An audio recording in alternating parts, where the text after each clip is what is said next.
ஹாய்ங்க, welcome back to my channel. இன்றைக்கி வந்து thread drop பண்ணுறது எப்படின்னு சொல்லிட்டு கிளியராக இந்த வீடியோவில் பார்க்கலாங்க. இன்றைக்கி வந்து பார்த்திங்கன்னா நான் 2/4 டூ கட் பேங்கிள் வந்து எடுத்திருக்கேன்.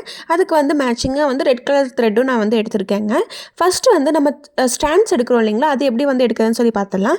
இன்றைக்கி வந்து நான் எக்ஸாம் பேட் எடுத்திருக்கேங்க. உங்கள்கிட்ட எக்ஸாம் பேட் இருந்தால் எக்ஸாம் பேட் எடுத்துக்கலாம். ஆர்எல்ஸ் வந்து கேலண்டர் அட்டையோ ஸ்கேலோ ஏதாச்சும் ஒரு கார்ட்போர்ட் ஷீட்ஸ் வந்து கொஞ்சம் திக்காக இருக்கிற மாதிரி எடுத்துக்கோங்க. அதாவது வளையாமல் நேராக இருக்கிற மாதிரி எடுத்துக்கோங்க. 2/4 சைஸில் டூ கட் பேங்கிளுக்கு வந்து நான் எவ்வளோ ஸ்டாண்ட்ஸ் எடுக்கிறேன்னு பார்த்தீங்கன்னா நியர்லி 30லேருந்து 32 ஸ்டாண்ட்ஸ் வந்து எடுப்பேங்க. ஸ்டாண்ட்ஸ்னால் வேறு ஒன்றும் இல்லை, நம்ம எக்ஸாம் பேரில் இந்த மாதிரி நூலோட எண்டு இருக்கு இல்லைங்களா, இப்படி இந்த மாதிரி பிடிச்சிட்டு அந்த ஒரு ரவுண்டு வந்தால் அது ஒரு ஸ்டாண்ட்ஸ்ன்னு சொல்லி அர்த்தங்க. இந்த மாதிரி நான் வந்து 2/4 டூ கட் பேங்கிளுக்கு வந்து பார்த்திங்கன்னா 30லேருந்து 32 ஸ்டாண்ட்ஸ் வந்து எடுப்பேங்க. அதாவது என்னோடய எக்ஸாம் பேட் சைஸ் படி நான் இவ்வளோ எடுப்பேங்க. என் எக்ஸாம் பேடோட சைஸ் வந்து பார்த்திங்கன்னா 34 சென்டிமீட்டர். நீங்கள் எடுக்கிற பொருளோட, அதாவது கேலண்டர் அட்டையோ இல்லை ஒரு ஸ்கேலோ, லாங் சைஸ் ஸ்கேலோ ஆர் கார்ட்போர்ட் ஷீட்ஸ் எது எடுத்தாலும் அதோட லென்த்து பார்த்துட்டு அதுக்கு தகுந்த மாதிரி நீங்கள் வந்து அட்ஜஸ்ட் பண்ணிக்கோங்க. அதுக்கப்புறம் வந்து பார்த்திங்கன்னா இந்த மாதிரி வந்து த்ரெட்டு வந்து 30 டைம்ஸ் வந்து இந்த மாதிரி ரேப் பண்ணிவிட்டு அந்த எட்ஜை வந்து இந்த மாதிரி கட் பண்ணி விட்டுருங்க.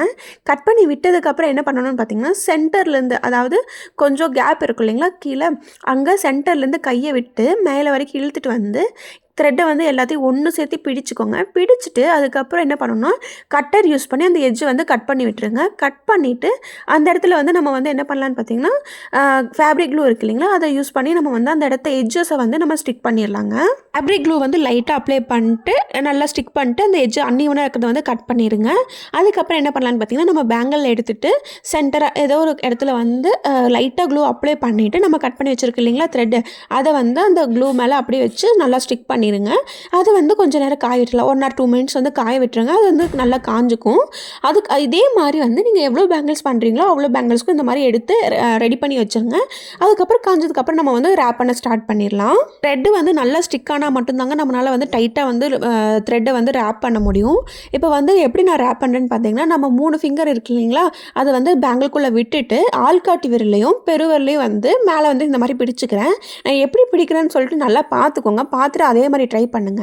ஃபஸ்ட்டு வந்து நம்ம கீழே இருக்க த்ரெட்டை மேலே தூக்கி போடுவோம் இல்லைங்களா, போடும்போது என்ன பண்ணணும்னா ஆள்காட்டி விரல் யூஸ் பண்ணி அந்த இடத்த வந்து நல்லா டைட்டாக ஹோல்ட் பண்ணிவிட்டு அதுக்கப்புறம் மேலே தூக்கி போட்டுருங்க. போடும்போது என்ன ஆகணும்னா த்ரெட்டு வந்து ஒன்று மேலே ஒன்று இல்லாமல் நல்லா ஸ்ப்ளிட்டாகி இருக்கணும். அப்புறம் நான் எப்படி பிடிக்கிறேங்கிறத வந்து நீங்கள் வந்து நல்லா வீடியோவில் பார்த்துக்கோங்க. அதே மாதிரி ஸ்லோவாக பார்த்து பண்ணி பாருங்கள், அப்போ தான் வந்து உங்களுக்கு நல்லா வரும். இப்போ நீங்கள் செகண்ட் டைம் நீங்கள் வந்து த்ரெட்டு போடும்போது க்ராஸாக போடக்கூடாது, அது வந்து ஸ்ட்ரைட்டாக நீங்கள் வந்து த்ரெட்டை வந்து கீழேருந்து எடுத்து போடணும். பேங்கிள் ரேப் பண்ணும்போது எப்பவுமே முக்கியமாக நோட் பண்ணுறது என்னென்னு பார்த்தீங்கன்னா த்ரெட்டு வந்து மொந்தமாக ரேப் பண்ணாமல் ஃப்ளாட்டாக ரேப் பண்ணணுங்க. ஃப்ளாட்டாக ரேப் பண்ணுறதுனா எப்படின்னு பார்த்தீங்கன்னா கீழேருந்து மேலே தூக்கி போடுவோம் இல்லைங்களா, தூக்கி போட்டுட்டு இப்போ நான் இப்போ எடுத்து பண்ணுறது பாருங்கள் எவ்வளோ ஃப்ளாட்டாக ஒன்று மேலே ஒன்று ஓவர்லாப் ஆகாமல் அப்படியே நீட்டாக இருக்குது. இதே மாதிரி நீங்கள் பண்ணிங்கன்னா தான் வந்து உங்களுக்கு நீட் ஃபினிஷிங்கில் பேங்கிள் கிடைக்குங்க. இந்த த்ரெட்டு வந்து ரேப் பண்ணுறது எப்பவுமே வந்து நல்லா டைட்டாக ஹோல்ட் பண்ணி தான் ரேப் பண்ணணுங்க. லூஸாக வந்து பண்ணிடவே கூடாது. அதுவும் இல்லாமல் நல்லா ஸ்ப்ளிட் பண்ணி தான் பண்ணணும்.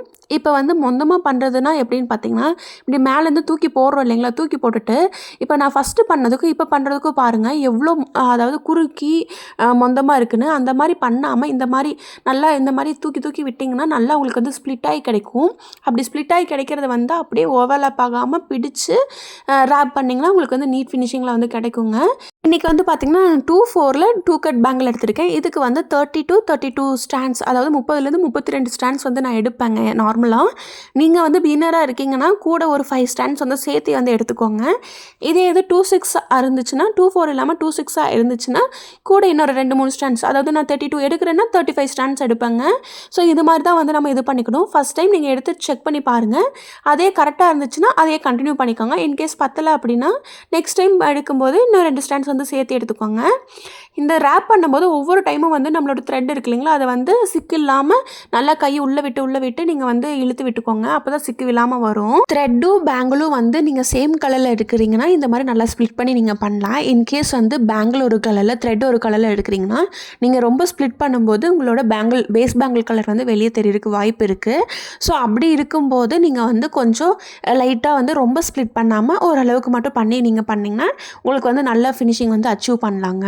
நீங்கள் த்ரெட்டு ரேப் பண்ணும்போது ஏதாச்சும் தப்பாயிருச்சு, ஒரு இடத்துல வந்து ரொம்ப ஸ்ப்ளிட் ஆயிருச்சு, ஆர் எல்ஸ் அந்த இடத்துல ரொம்ப ஓவர்லாப் ஆயிருச்சு அப்படின்னு நினச்சிங்கன்னா, அது எப்படி நீங்கள் பிரித்து இது பண்ணலான்னு பார்த்தீங்கன்னா, நான் வீடியோவில் காட்டுறேன் இல்லைங்களா, அதே மாதிரி கையை வந்து நல்லா டைட்டாக ஹோல்ட் பண்ணிக்கோங்க. பின்னாடி அதாவது எந்த இடத்துல உங்களுக்கு லூஸ் வேணுமோ அந்த இடத்துல மட்டும் லூஸ் விட்டுட்டு, மற்ற இடத்த வந்து நல்லா டைட்டாக ஹோல்ட் பண்ணிவிட்டு, அதை பிரித்து எடுத்துகிட்டு அதை வந்து நார்மலாக எப்பவும் போல் வந்து நல்லா ரேப் பண்ணிக்கோங்க.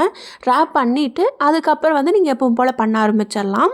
இப்போ வந்து நம்ம ஃபினிஷிங் பண்ண போகிறோம். இது எப்படி நீட்டாக ஃபினிஷ் பண்ணலான்னு பார்த்தீங்கன்னா, நமக்கு அந்த கொஞ்சோண்டு கேப் இருக்கு இல்லைங்களா, அந்த கேப்பில் நம்ம த்ரெட்டை வந்து எப்பவும் போல் ரேப் பண்ணிவிட்டு என்ன பண்ணணும்னு பார்த்தீங்கன்னா, எனக்கு வந்து கரெக்டாக இருக்குது. 32 ஸ்டாண்ட்ஸ் எடுத்தேன், அது வந்து எனக்கு கரெக்டாக இருக்குது.